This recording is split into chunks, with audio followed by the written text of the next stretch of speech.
রয় যাবে এভাবে? মা, একটা কথা আমি বুঝতে পারছি না, তোমরা আমার বিয়ে দেবার জন্য উঠে পড়ে কেন লেগেছ? ঘরের মধ্যে বসে থাকা বছর 20 মেয়েটি অবাক স্বরে তার মাকে প্রশ্ন করল। ওর কথা শুনে ওর মা বললেন, রুহি, মা আমার, একটু শান্ত হ। আমার কথাটা শোন। তোর বাবার শরীরটা ভালো নেই মা, মানুষটা দিন রাত তোকে নিয়ে চিন্তা করতে করতে শেষ হয়ে যাচ্ছে। তুই তো মেয়ে হিসেবে এইটুকু করতেই পারিস তোর বাবার জন্য, তাই না? আর তাছাড়া সব মেয়েকেই একদিন না একদিন নিজের বাড়ি ছেড়ে যেতেই হয় মা। রুহি বিরক্ত হয়ে উঠে জানালার কাছে গেল, তারপর বলল, হ্যাঁ মা, আমি জানি সব মেয়েকেই একদিন না একদিন নিজের বাড়ি ছেড়ে, নিজের চেনা পরিবেশ ছেড়ে, নিজের বাবা মাকে ছেড়ে একজন অচেনা মানুষ এর সাথে যেতে হয়। এই বলে রুহি ঘুরে তাকালো ওর মায়ের দিকে। কিন্তু মা, তুমি বলো, আমার কি সেই বয়স হয়েছে এখনো? আমি কি উপযুক্ত সংসার করার জন্য, একটা পরিবারের দায়িত্ব নেওয়ার জন্য? আমিও তোর মতো বয়সেই নিজের বাড়ি ঘর ছেড়ে তোর বাবার কাছে এসেছিলাম রুহি। ছেলেটা অনেক ভালো। না করিস না, তোর বাবার খুব পছন্দ হয়েছে ছেলে আর তার পরিবারকে। তুই যদি না করে দিস তাহলে তোর বাবা অনেক কষ্ট পাবেন। এখন তুই ভাব কি করবি। কথাটা বলে আর এক মুহূর্ত না দাঁড়িয়ে বেরিয়ে চলে গেলেন তানিয়া দেবী। রুহি অবাক চোখে দরজার দিকে তাকিয়ে রইল। রোহিণী ওরফে রুহি, তানিয়া দেবী আর মৃণাল বাবুর একমাত্র মেয়ে। বিএ সেকেন্ড ইয়ারে পড়ছে ইংলিশ অনার্স নিয়ে। বড্ড ছটফটে, হাসিখুশি এবং চঞ্চল একটি মেয়ে। কিন্তু এখন একটি কারণেই ওর মন খারাপ হয়ে আছে। বাড়িতে ওর বিয়ের কথা চলছে। গত কয়েকদিন আগেই ছেলেপক্ষ ওকে দেখে গেছে এবং পছন্দও করে গেছে। কিন্তু রুহির এখন বিয়ে করার কোনো ইচ্ছেই নেই। সবে তো জীবনকে চিনতে শিখেছে ও, এর মধ্যেই পরাধীনতার বেড়াজালে বন্দী হয়ে যেতে চায় না রুহি। আর তাছাড়া ও কিভাবে অন্য কারোর স্ত্রী হিসেবে নিজেকে মেনে নেবে যেখানে ওর মনে অন্য কেউ আধিপত্য বিস্তার করে বসে আছে। এই সব ভাবতে ভাবতেই চোখ জোড়া জলে ভরে আসলো ওর। তাড়াতাড়ি চোখ মুছে ফোনটা হাতে নিয়ে নির্দিষ্ট নম্বর ডায়াল করল রুহি।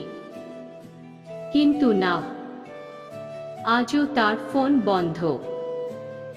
প্রচণ্ড হতাশায় ফোনটা খাটের একপাশে ছুঁড়ে দিয়ে 2 হাত দিয়ে মাথা চেপে ধরল রুহি। গত 3 দিন থেকে আদির ফোন বন্ধ।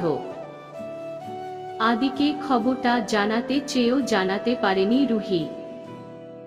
কিভাবে ও সামলাবে সবটা? ভাবতে ভাবতে রুহি বিছানায় শুয়ে পড়ল। রুহি আর আদির আলাপ মূলত সোশ্যাল মিডিয়া থেকে।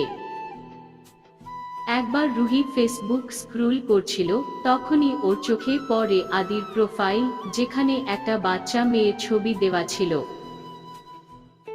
ছবিটা দেখতে গিয়ে ভুল করে লাভ রিয়াক্ট দিয়ে ফেলেছিল রুহি। তড়িঘড়ি সেটাকে পাল্টানোর আগেই আদির তরফ থেকে একটা স্মাইলি ইমোজি এসেছিল। তারপর থেকে টুকটাক কথা হতে হতেই যখন ওরা একে অপরের অনেক ক্লোজ হয়ে গিয়েছিল, পরে যখন নিজেদের অনুভূতি সম্পর্কে জানতে পেরেছিল দুজনে, তখন কেউই সেটা লুকিয়ে রাখেনি। সেই থেকে ওরা দুজন একে অপরকে খুব ভালোবাসে। যদিও আদিকে কখনো দেখেনি রুহি বা রুহিকেও কখনো দেখেনি আদি। ওদের দুজনেরই বিশ্বাস যে ভালোবাসতে হলে একে অপরের মনটাই জরুরি। এর থেকে বেশি কিছু ওরা কেউই কখনো জানতে চায়নি। রুহির ঘুম যখন ভাঙল তখন সন্ধ্যা হয়। ও তাড়াতাড়ি উঠে চোখে মুখে জল দিয়ে নিচে চলে আসলো। ওর বাবা মা দুজনেই তখন ড্রয়িং রুমের সোফায় বসে কিছু আলোচনা করছিলেন। রুহিকে দেখে ওনারা নিজের আলোচনা থামিয়ে দিলেন। যেটা লক্ষ্য করে রুহি একটু কষ্ট পেল, তবুও হাসি মুখে ওর বাবা মা এর সামনে এসে বসল।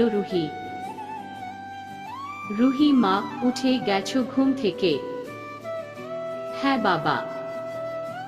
রুহি নিজের মুখের হাসি বজায় রেখেই জবাব দিল। আচ্ছা শোনো, আজ তোমার ফ্রেন্ড কাকন আসবে বলেছে। ওর বাবা মা দুজনে একটু কাজের জন্য আউট অফ স্টেশন যাবেন, তাই আজ রাত্রে ও এখানেই থাকবে। বাবার কথা শুনে একটু হলেও মনটা ভালো হলো রুহির। ও হাসি মুখে মাথা নাড়ালো। একটু বাদেই বাড়ির নিচে গাড়ির আওয়াজ শুনে রুহির মুখে হাসি ফুটল। ওর বান্ধবী কাকন এসে ওকে জড়িয়ে ধরল। কনা, আই মিস ইউ। রুহি নিজের বান্ধবীকে জড়িয়ে ধরে ধরা গলায় বলল, I miss you too baby. চল চল ঘরে চল, তোর সাথে অনেক গল্প করার আছে। কাকন রুহির গাল টিপে দিয়ে বলল। রুহি হেসে ওর হাত ধরে ঘরে নিয়ে গেল। সবকিছু শোনার পর কাকন কিছুক্ষণ চুপ করে বসে থাকল। কেননা কাকন জানে রুহি কতটা ভালোবাসে আদিকে। তারপর একটা দীর্ঘশ্বাস ফেলে বলল, দেখ রুহি, আঙ্কেল আন্টি তোকে নিয়ে বড্ড বেশি চিন্তা করছেন। তবে ওনাদের এই চিন্তা হওয়া তো স্বাভাবিক, তাই না? এবার তুই যদি মনে করিস যে আঙ্কেল আন্টিকে আদির কথা বললে ওনারা রাজি হবেন, তাহলে তুই আদির কথা ওনাদের বলছিস না কেন? রুহি জানলার দিকে তাকিয়ে থেকে বললেন, আমি তো জানাতে চেয়েছিলাম কনা, কিন্তু আদির ফোন সুইচ অফ আজ 3 দিন থেকে। ওকে না জানিয়ে আমি বাবা মাকে কিভাবে জানাই ওর কথা? তুই আর একবার ফোন করে দেখ। কাকনের পরামর্শ ভালো লাগলো রুহির, তাই আর একবার ফোনটা তুলে নিয়ে আদির নম্বর ডায়াল করলো রুহি। এবার ফোনটা রিং হলো। প্রচন্ড উত্তেজনায় বুকটা ধুকপুক করতে লাগলো রুহির। ওপাশ থেকে ফোনটা তুললো আদি। হ্যালো। হ্যালো আদি। বলো। আদি। প্রচন্ড কান্নায় কণ্ঠ রুদ্ধ হয়ে আসলো রুহির। কি হলো রুহি, কান্না করছো কেন? আদি আমার বাড়ি থেকে বিয়ে ঠিক করেছে। ও আদি, আমি তোমাকে ছাড়া অন্য কাউকে বিয়ে করতে পারবো না। ওপাশে কিছুক্ষণ নীরবতা বিরাজ করল। তারপর গম্ভীর কণ্ঠে আদি বলল, রুহি, তোমাকে একটা কথা কয়েকদিন থেকেই বলবো ভাবছিলাম, বলার সাহস করতে পারিনি। আজ যখন তুমি ফোন করলে তখন বলেই দিই, আমি আর এই সম্পর্ক রাখতে পারবো না রুহি। রুহি হতবিহ্বল হয়ে গেল আদির কথা শুনে। পর মুহূর্তেই নিজেকে সামলিয়ে বলল, এই আদি, তুমি মজা করছো তাই না? No Ruhi, I am not joking. আমি আর এই সম্পর্ক কন্টিনিউ করতে চাই না। রুহির হাত থেকে ফোনটা পড়ে কলটা কেটে গেল। কাকন ওর ফোনটা এইভাবে হাত থেকে পড়ে যেতে দেখে তাড়াতাড়ি ওর কাছে আসলো। উদ্বিগ্নভাবে জিজ্ঞেস করলো, কি হয়েছে রুহি? রুহি কাকনের দিকে তাকিয়ে বলল, আদি আর এই সম্পর্ক রাখতে চায় না কনা। হোয়াট? কাকন অবাক হয়ে গেল রুহির কথা শুনে। কেননা ও যতটা শুনেছে রুহির কাছে তাতে আদিকে ওর ভালো ছেলে বলেই মনে হয়েছিল। রুহির চোখ জলে ভরে গেল। কাকন এটা দেখে ওকে ধরে বেডে বসালো। তারপর ওর মুখটা ধরে বলল, রুহি প্লিজ বাবু, মন খারাপ করিস না। দেখ আমি জানি তোর অনেক কষ্ট হচ্ছে, কিন্তু মন খারাপ করলে চলবে না রুহি। দেখ যা হবার হয়ে গেছে, তুই আর মন খারাপ করিস না। রুহি কাঁদতে কাঁদতে বলল, আমি তো ওকে অনেক ভালোবেসেছিলাম কাকন। তাহলে কেন? কাকন ওর মাথায় হাত বুলিয়ে দিয়ে ওকে সান্ত্বনা দিতে থাকলো। রাত্রে খাবার টেবিলে বসে রুহি বলল, বাবা মা তোমাদেরকে একটা কথা জানানোর ছিল। তানিয়া দেবী আর মৃণাল বাবু খাওয়া থামিয়ে ওর দিকে তাকালেন। কাকন ও তাকিয়ে আছে রুহির দিকে। একটা নিঃশ্বাস নিয়ে রুহি বলল, বাবা মা তোমরা বিয়ের ডেট ফাইনাল করো। আমি রাজি এই বিয়েতে। মৃণাল বাবু আর তানিয়া দেবীর মুখে হাসি ফুটল কথাটা শুনে। অন্যদিকে কাকন এর মুখেও হাসি দেখা দিল। ও আজ অনেকক্ষণ ধরে বুঝিয়েছে রুহিকে। তারপর এই সিদ্ধান্ত নিয়েছে রুহি। সবার মুখে হাসি দেখে রুহি মনে মনে ভাবল, আমি তোমাকে কখনো ভুলতে পারবো না আদি। আমি অনেক ভালোবেসেছিলাম তোমাকে, আর সারাটা জীবন ভালোবেসেই যাব। তোমার জায়গা আমি কাউকে দিতে পারবো না, কিন্তু সবার খুশির জন্য আমি এই সিদ্ধান্ত নিয়েছি। তুমি আমার নাই বা হলে।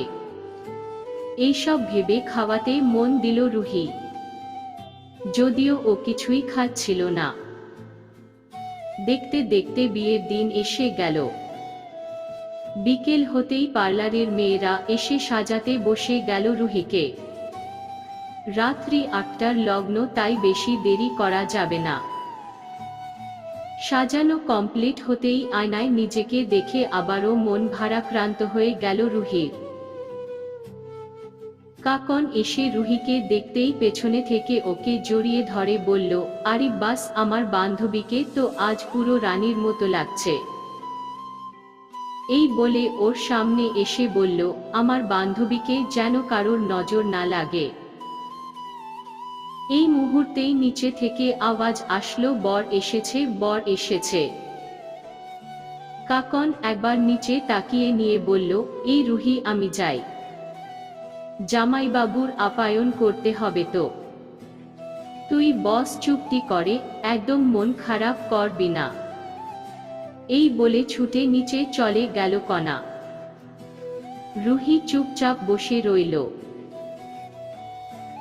বিয়ের সমস্ত নিয়ম শেষে যখন রুহির সিঁথি সিঁদুরে ঢেকে গেল, তখন রুহি আর নিজেকে আটকে রাখতে পারল না। ওর চোখ দিয়ে অনবরত জল পড়তে লাগল। পরের দিন অনেক কান্নাকাটি হইচই শেষে রুহি এসে পৌঁছল ব্যানার্জি ভিলা। অনেক নিয়ম আচার পালনের পর রুহির শাশুড়ি মা রুহিকে বিশ্রাম নিতে বললেন। সেদিন কালরাত্রি হওয়ায় রুহিকে অন্য ঘরে শোয়ানো হলো। পরের দিন ভাত কাপড় রিসেপশন সব শেষ হয়ে যাবার পর রুহিকে নিয়ে আসা হলো ওর স্বামীর ঘরে। সারা ঘরটা সাদা আর নীল গোলাপে সাজানো। ঘরটার সাজ দেখে রুহির মনটা আবারও খারাপ হয়ে গেল। সাদা আর নীল গোলাপ রুহির বরাবরের পছন্দ, কিন্তু এখন এগুলোই যেন রুহির মনে কাটার মতো বিঁধছে। রুহি খাটে বসে রইল। ও ঠিক করেছে ওর স্বামীকে সমস্ত কথা ও জানাবে। মিনিট 10 পরে ঘরের দরজা খুলে আদ্রিক আসলো। আদ্রিককে আসতে দেখে রুহি নড়ে চড়ে বসল। আদ্রিক এসে ওর পাশে বসার আগেই রুহি বলল, দাঁড়ান, আমার আপনার সাথে একটা কথা আছে। বলো। আদ্রিক রুহির মুখের দিকে তাকিয়ে বলল, আসলে আমি একজনকে ভালোবাসি। এই বলে চোখ বন্ধ করে নিল রুহি। আদ্রিক হেসে বলল, তাতে কি হয়েছে? আসলে আমি মানে। রুহিকে আমতা আমতা করতে দেখে আদ্রিক বলল, তুমি যাকে ভালোবাসতে তার নাম আদি, রাইট? রুহি চমকে উঠে তাকালো আদ্রিকের দিকে। হ্যাঁ। আপনি কি করে জানলেন? আদ্রিক ওর চোখের দিকে তাকিয়ে স্লো ভয়েসে বলল, কেমন ভালোবাসো নিজের আদিকে যে তাকে সামনে দেখেও, তার আওয়াজ শুনেও তাকে চিনতে পারছো না। আদির মুখে এমন কথা শুনে রুহি তাকালো ওর দিকে। আদি হেসে বলল, আমি তোমার আদি ওরফে আদ্রিক। রুহির চোখ জ্বালা করে উঠল। ও নিজের হাতটা বাড়িয়ে দিয়ে আদির গালে স্পর্শ করল। আদি নিজের হাত রুহির হাতের ওপর রাখল। পর মুহূর্তেই রুহির মনে পড়ল আদি বলেছিল ও এই সম্পর্ক রাখতে চায় না। আর এটা মনে পড়তেই রুহি ছিটকে সরে গেল আদির থেকে। আদির অবাক মুখের দিকে তাকিয়ে রুহি বলল, তুমি তাহলে কেন বললে যে এই সম্পর্ক রাখতে চাও না? আদি হেসে ফেলল। তারপর বলল, হ্যাঁ, তো আমি এই সম্পর্ক রাখতে চাইনি। আমি চাইনি আমাদের সম্পর্ক আর প্রেমিক প্রেমিকায় সীমাবদ্ধ থাকুক। আমি চেয়েছিলাম এটার একটা নতুন নাম দিতে। ওর কথা শুনে রুহি বেড থেকে নেমে এসে দুমাদুম কিল মারতে থাকলো আদির বুকে। খুব খুব খুব খারাপ মানুষ তুমি। খুব বাজে। আমাকে অনেক কষ্ট দিয়েছ তুমি। তুমি জানো, যখন তুমি বলেছিলে এই সম্পর্ক রাখবে না, তখন আমার কতটা কষ্ট হয়েছিল। বলতে বলতে রুহি কেঁদে ফেলল। রুহির ভেজা চোখ দেখে ওর হাত ধরে ওকে কাছে টেনে নিল আদি। ওর কপালে ঠোঁট ঠেকাতেই রুহির কান্নার মাত্রা বেড়ে গেল। আদি নিজের সাথে জড়িয়ে নিল রুহিকে। ওর মাথায় হাত বুলিয়ে দিতে দিতে বলল, ধুর, কত কান্না করবে। এই তো আমি তোমার কাছেই আছি। আমি কি কখনো আমার রুহিকে ছেড়ে যেতে পারি? আমি কখনো তোমাকে ছেড়ে যাব না রুহি। আর কাঁদে না। চুপ চুপ। রুহি একটু শান্ত হলো আদির কথায়। তারপর ওর বুকে মাথা রেখে গভীর একটা নিঃশ্বাস নিয়ে বলল, আর কখনো এমন ভাবে মজা করবে না আমার সাথে, নইলে আমি কিন্তু খুব কষ্ট পাব। আদি ওর মাথায় হাত দিয়ে বলল, আর কখনো এমন বলবো না। তুমি আর মন খারাপ করো না প্লিজ। রুহি হেসে ওর মুখের দিকে তাকালো।